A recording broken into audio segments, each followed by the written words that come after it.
दोस्तों एक बार मैं अपने घर का वोल्टेज आपको चेक करके दिखाता हूँ। तो ये आप लोग देख सकते हैं 164-65 वोल्टेज आ रहा है, जो कि काफ़ी ज़्यादा कम होता है। और दोस्तों इतने कम वोल्टेज में अगर आप अपने घर का हीटर चलाओगे, वो भी खाना बनाने के लिए, तो आपको घंटों का टाइम लग जाएगा, लेकिन आपका खाना बन के तैयार नहीं हो पाएगा।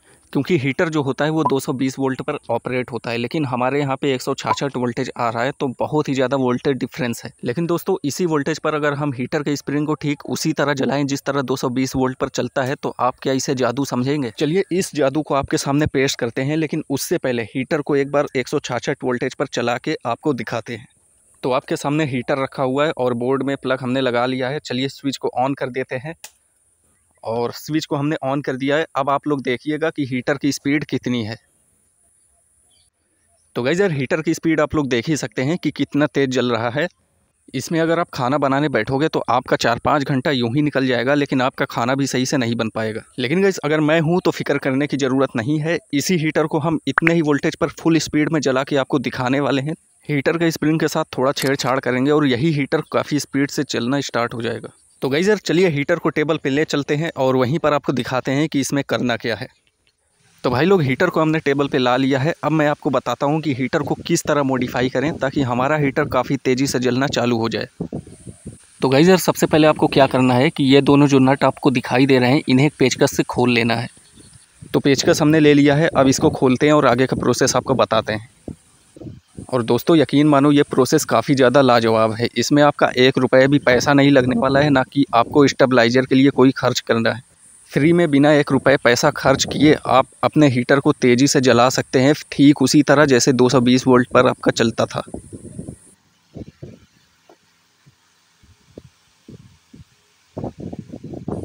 तो गाइस यार, एक तरफ का नट हमारा खुल गया है। अब नट को निकाल के हमको साइड में रख लेना होगा और ठीक इसी तरह दूसरा वाला भी नट हमें खोल कर निकालना होगा। तो चलिए वीडियो को स्पीड को हम बढ़ाते हैं, लेकिन आप नज़रें जमाए रखिएगा, क्योंकि एक एक जानकारी आपके लिए बहुत ही ज़्यादा ज़रूरी है।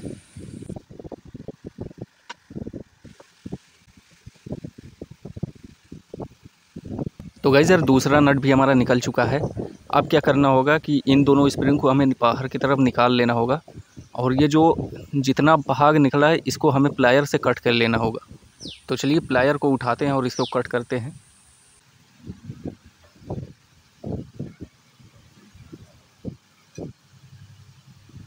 तो गाइस यार, ठीक यहाँ से हमको प्लायर से इसको कट कर लेना होगा। इतना हिस्सा हमें काट के बाहर निकालना होगा। तो आप लोग देख सकते हैं हमने काट लिया है इतना भाग, और इतना ही दूसरे तरफ भी हमको काट के निकालना होगा।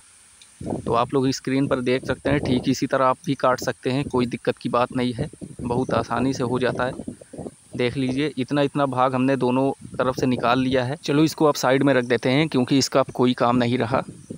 अब हमें क्या करना है गाइस, आप लोग देख सकते हो कुछ जगह खाली हो गया है।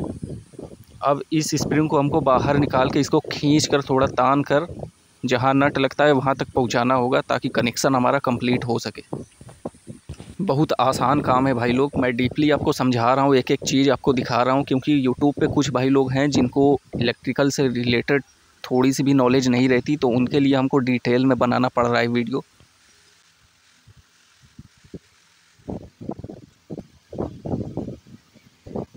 दोस्तों एक तरफ का स्प्रिंग हमने फैला लिया है, सेम इसी तरह दूसरे तरफ वाला भी खींच कर फैलाना होगा, ताकि हम नट बोल्ट लगा के कनेक्शन को कंप्लीट कर सकें और हमारा हीटर जल सके।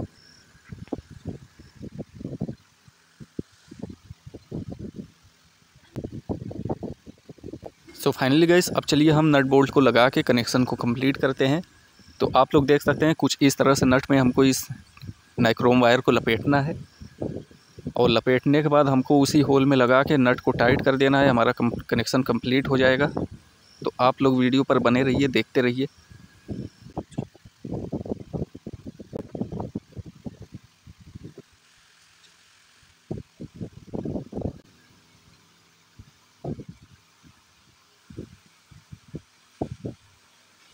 दोस्तों एक तरफ का नाइक्रोम वायर हमने लगा लिया है, सेम इसी तरह दूसरी तरफ भी हम लगा लेते हैं।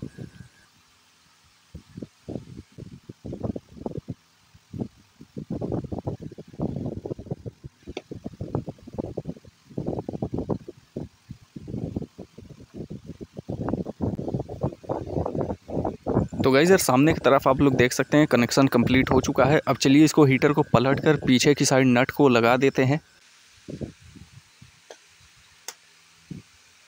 यहाँ पे आप लोग देख सकते हैं हमारा नट लगेगा। हमने जो खोला था वही नट वापस से यहाँ पे लगा लेंगे ताकि बिजली की सप्लाई नाइक्रोम वायर तक पहुँच सके और हमारा हीटर की स्प्रिंग जल सके।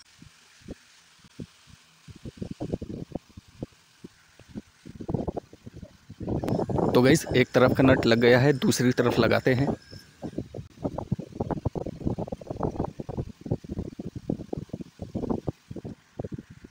सो फाइनल गाइस हीटर हमारा मॉडिफाई होकर तैयार हो चुका है। तो फिर देर किस बात की, चलिए इसका हम फाइनल टेस्टिंग करके आपको दिखाते हैं। और गाइस यार यकीन मानो आप चौंकने वाले हो, क्योंकि अब ये पहले से कई गुना ज़्यादा हीट प्रोवाइड करने वाला है।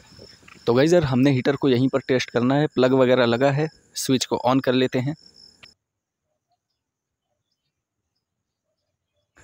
तो गाइस यार हम सबकी मेहनत रंग लाई। आप देख सकते हो हमारा हीटर पहले के मुकाबले काफ़ी ज़्यादा हाई स्पीड से जल रहा है। अब आप इसको कंपेयर कर लो, जो हमने पहले दिखाया था वो कितना स्लो जल रहा था और उसके मुकाबले हमने इसमें मॉडिफिकेशन किया। और एक मामूली सा मॉडिफिकेशन करने के बाद आप लोग हीटर की स्पीड देख सकते हो कितना तेज़ी से जल रहा है। तो गाइस यार कहते हैं ना, इंसान अपने दिमाग का अगर इस्तेमाल करे तो बिना खर्च किए इन सब प्रॉब्लम को सॉल्व कर सकता है। अब मैं आपको समझाता हूँ कि ये काम कैसे करता है। दोस्तों इस हीटर में जो स्प्रिंग लगी है, जो नाइक्रोम वायर लगा है, उसका एक फ़िक्स रेजिस्टेंस होता है जो कि 220 वोल्ट के हिसाब से डिसाइडेड रहता है। लेकिन घर में जब वोल्टेज कम आता है तो वोल्टेज तो कम हो जाता है, लेकिन जो रेजिस्टेंस फिक्स रहता है वो तो फिक्स ही रहता है, वो तो कम होता नहीं। इसीलिए हमारा जो हीटर का स्प्रिंग है वो स्लो जलता है। लेकिन जब स्प्रिंग में से हम कुछ हिस्सा काट के बाहर निकाल लेते हैं तो वोल्टेज के हिसाब से रेजिस्टेंस भी कम हो जाता है, जिसकी वजह से हीटर तेज़ जलने लगता है। सिंपल सा फंडा है, स्प्रिंग को जितना छोटा करते जाएंगे उतने ही कम वोल्टेज पर वो जलता जाएगा। यानी कि अगर आपके घर पे 220 वोल्ट की जगह 110 वोल्ट भी आया है तो आप इतने ही तेज़ हीटर को जला सकते हैं। बस आपको स्प्रिंग आधा आधा करके जलाना होगा, क्योंकि 220 वोल्ट का आधा 110 होता है। तो चलिए खाना बनाइए और मस्त रहिए।